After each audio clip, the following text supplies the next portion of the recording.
I don't know what I was doing the first time I heard the expression of the 11th hour, of the 11th day, of the 11th month.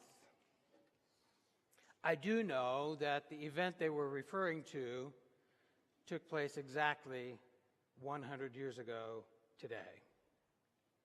For those who don't know, 100 years ago there was a war going on. It was the worst war anyone had ever experienced or seen.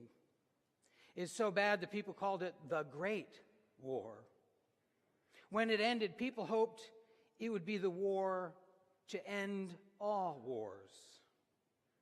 It ended at the 11th hour of the 11th day of the 11th month in 1918. Most countries still commemorate that day as a day to remember and a day to hope. In fact, world leaders are gathered in Europe this week to commemorate the events of the armistice of 1918. It's a day to remember all of those who died in that war and to hope that there will be no more war. Unfortunately, there have been other wars since then. So in our country, we changed the celebration to be one where we honor and thank those who served in the military. We call it Veterans Day. And so I'd like to take a moment and acknowledge the veterans in our midst. If you would stand where you are so we can thank you for your service. I know we have a few. There's one up in the balcony, a few here.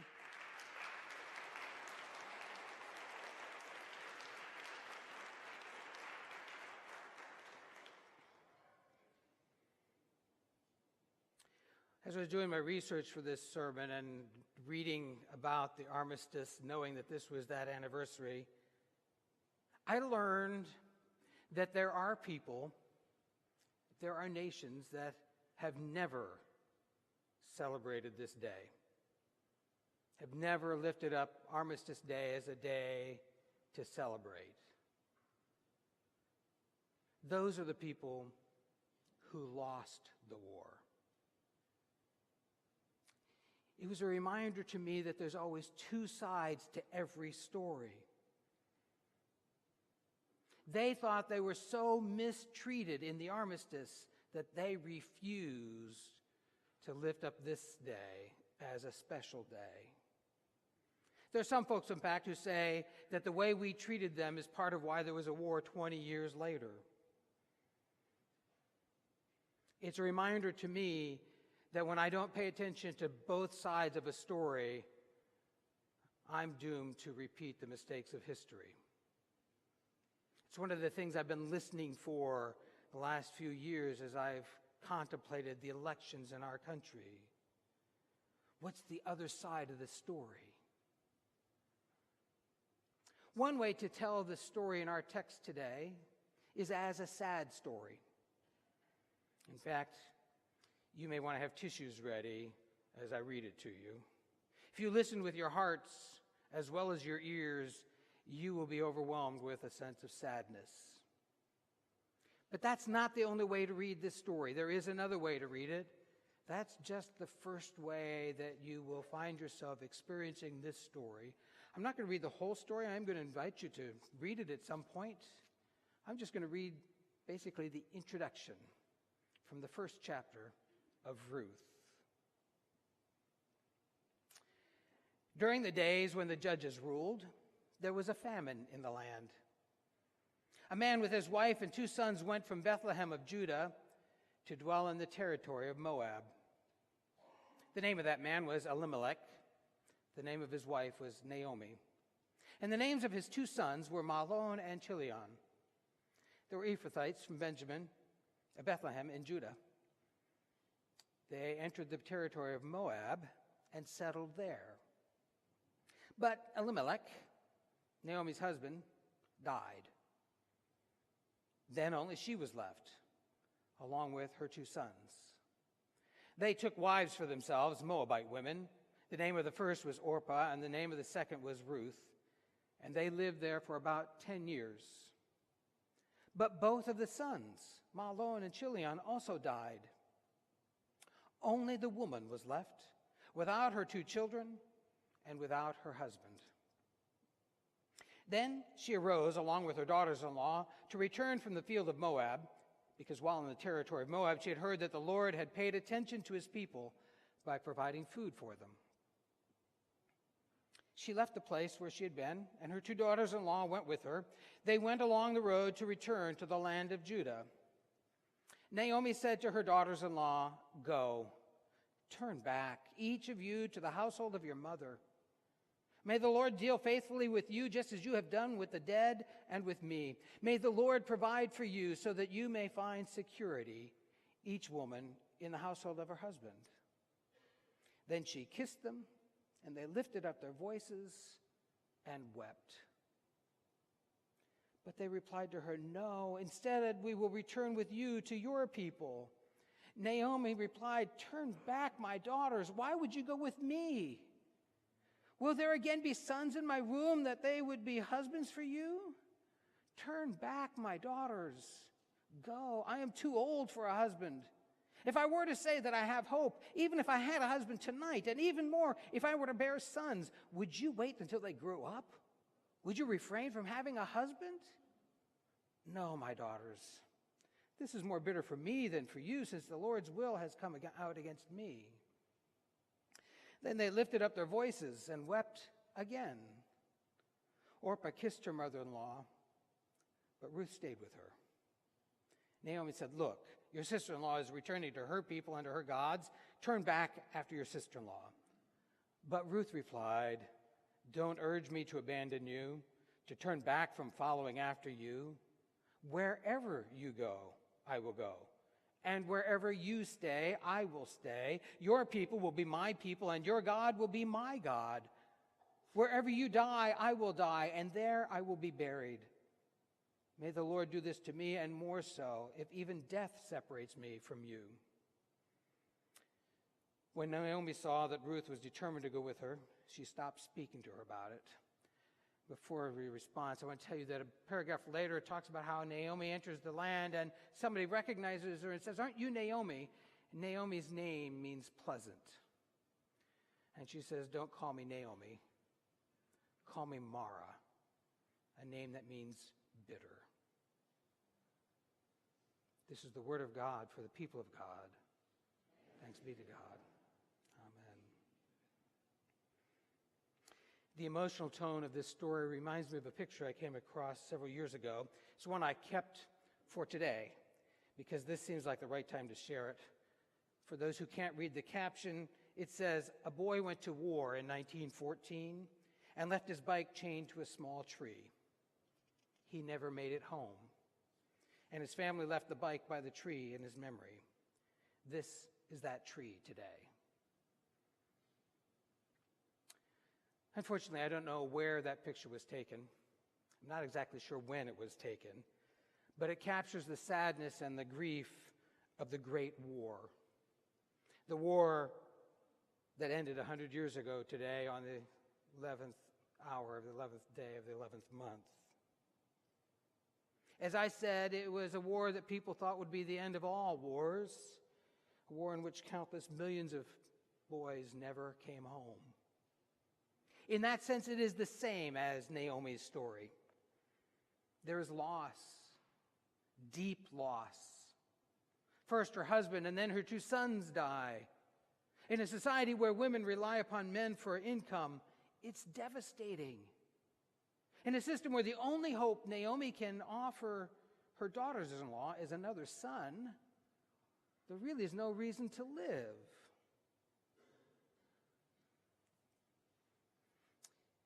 In the late 1990s, Rhonda and I had the privilege of going to British Columbia for a fireworks competition. We had friends who went up every summer. There's 4 of these evenings every summer where they do an international fireworks competition. Our friends always went to all 4 of them. And one night they would stay at the historic Sylvia Hotel. This is a picture of that hotel in the forefront, way up close to the front of the screen. When that hotel was built in 1912, it was the only building you would see from this angle. When we went there, we went into the lobby of that hotel, and I was struck by a picture hanging in the lobby. I wish I had a copy of that picture. It showed the Sylvia Hotel with a big, huge banner across it celebrating the end of the war, but it was dated 1919, not 1918. So I asked one of the people at the hotel about the picture. That's when I heard another sad part of the story, one I had not known, part of the story I confess that I have since paid attention to. You see, when the war ended in 1918, there were so many people dying from the flu epidemic that they couldn't get enough people together to celebrate victory. Think about that. They had to wait a full year before they could get enough people together to celebrate peace. There's some people who claim that that worldwide flu epidemic is really what ended the war. I mean, there were 70 million people who fought in that great war. 9 million soldiers and 7 million civilians died before it ended. By comparison, 50 to 100 million people died from the flu. More people died in that 1 year than served in the service for a 4-year war. When I realized that, I was no longer surprised that the celebration of peace was postponed. Too many friends and family members were succumbing to disease to proclaim victory. So now we have 3 sad, tragic stories. The story of a flu epidemic, the story of a war that took too many lives, the story of 3 women who are destitute because of famine and loss. Now might be a good time to take those tissues out and cry for a minute. In the midst of those tragic stories, however, there's also reason to give thanks. You see, God did not forget Naomi and Ruth. And God didn't abandon those men and women who were caught in the ravages of war or the cruelty of disease. In all 3 stories, there are examples of love and compassion, of people working for health and well-being, of individuals who took heroic steps to create a new story, a story filled with hope and promise. It's a matter of doing what Fred Rogers famously told children to do in times of crisis. Look for the helpers. Among the helpers during the Great War were women who insisted on being present to bring healing to the wounded. They can be credited with saving the lives of countless men who were wounded as they took them from the battlefield back to the hospitals. They put them in cars. Ann Vanderbilt helped provide the funding to some of those cars. I've got a picture of one here. You can think of it as the beginning of, the invention of, the creation of the ambulance service that comes out of World War I. Some of those women also realized they could use the newly discovered tool of radiography to help find shrapnel so doctors could be more focused on when they were doing surgery, saving the lives of men on the surgery table. We don't think much about getting an X-ray or an MRI. We just go do that. But this is a new technology. Marie Curie took some of those X-ray equipment and put them in some of those vans, and we had mobile X-ray clinics. They called them Little Curies. Women, in many ways, were the heroes of that war. Unsung heroes. In our text for today, the heroes are not clearly as evident. One of them is Ruth, for whom the book that tells the story is named. Ruth is a foreigner who makes a commitment to her mother-in-law. I mean, we often forget when we tell this story that she left everything she knows, everyone she knows, in order to follow her mother-in-law. She does so because she knows Naomi needs an ally, an advocate. Another hero in this story is one that shows up later in the book. His name is Boaz. I know some of you know the story of Boaz.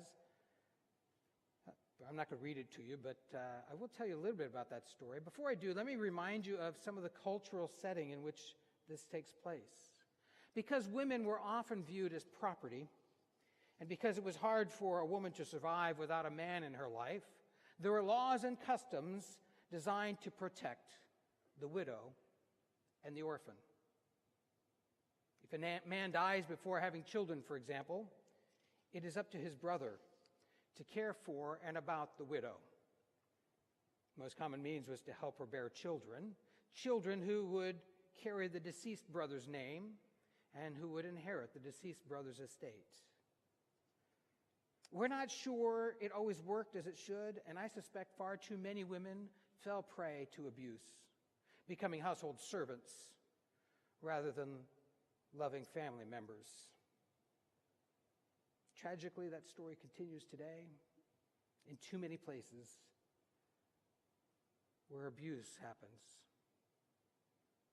Even though our culture tends to treat the plight of widows and orphans differently, that story of abuse continues. That may be why Ruth decides to stay with Naomi. Naomi is too old to have any more children. Maybe she's too old to be much help around the house either. She might be seen as a liability rather than an asset. She might become a burden and could easily become a victim of abuse. So Ruth opts to stay with her, to care for her, to protect her, even though it means leaving everything she knows behind. When they arrive in the land of her mother-in-law, a land that Ruth has never seen before, they settle in, and Ruth goes out searching for food. She takes advantage of another law of the land, which was designed to protect the poor. You see, farmers were not allowed to go over the land twice when they were harvesting. If they missed something, it was left for those who were poor. Ruth takes advantage of that law and goes out collecting grain. She wins the favor of a landowner who tells his workers to intentionally leave more behind than they might otherwise, and she comes with plenty of food to care for Naomi and herself. That landowner's name is Boaz. He happens to be a member of Naomi's husband's family. He approaches the next of kin and asks, "Are you going to take care of Naomi like the law requires?" And when he hesitates, Boaz says, "And you do know she comes with a foreigner, an immigrant, as a part of her household." That's when the man says, "No, I don't want any part of that." And so Boaz publicly says, "I will take care of Naomi and her foreigner."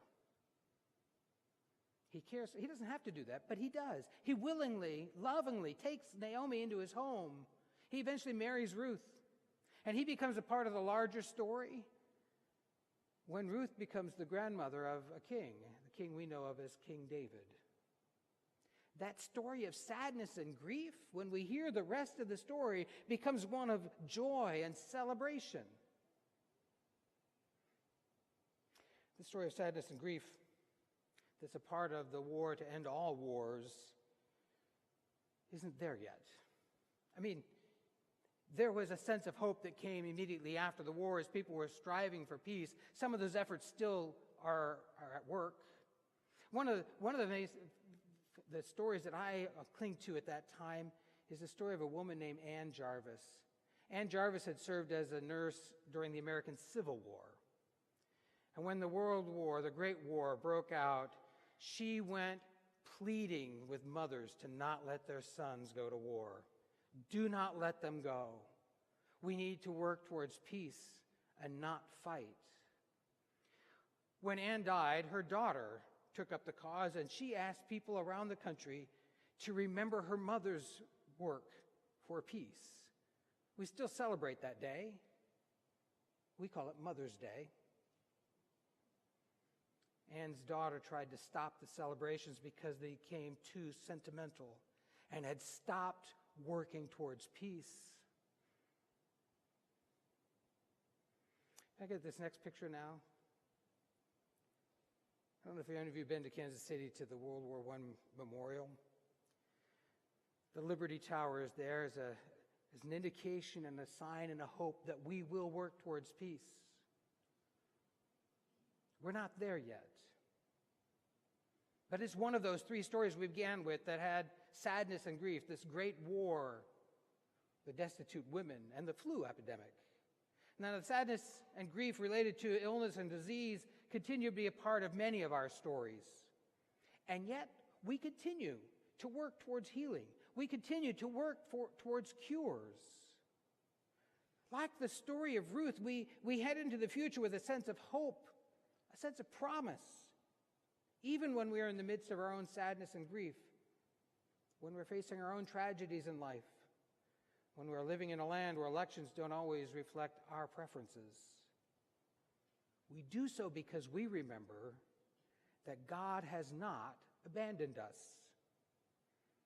There's still more of the story to be told. And so we cling to that promise. It's kind of like the song that we heard last week from the movie Coco, Remember Me. It becomes a prayer where we ask and affirm and claim the good news is that God does indeed remember us. Thanks be to God. Amen.